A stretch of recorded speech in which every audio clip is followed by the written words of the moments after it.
one thing that none of us can challenge or deny. We are in a terrible crisis. There's a crisis of our confidence and a threat to our stability. And because of that, there's a shakeup within everything that we'll need to overcome the menacing foes that oppose us, from our ability to foresee solutions in keeping us safe that are consistent with our traditions, to applying common sense emotions and outlooks to how we interact with each other and our world despite the chaos being presented to us. War is a short, three-letter word that carries a heavy load, and yet that word, war, is often overused and abused. We use the analogy too often when talking about our sporting events and competing against rivals in the marketplace.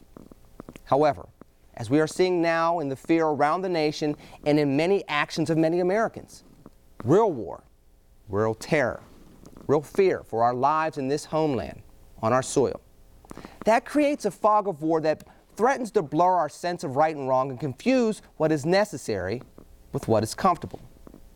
Real threats to our national sovereignty, such as the ones that seem to be facing us with the reality of radicalization from some within America. Those combatants cannot be fought with rhetoric from a president or from tough talk from candidates on stage. And right now, many of the established officials and public figures are failing us.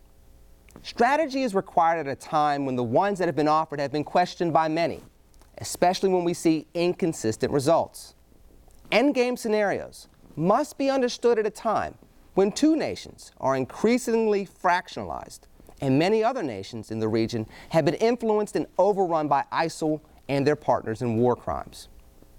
Allies must be united and emboldened at a time when several nations have entered the fight against ISIS in Syria, yet some have different interpretations of success and what approaches will be best to bring about a long-lasting peace after the last shots are fired.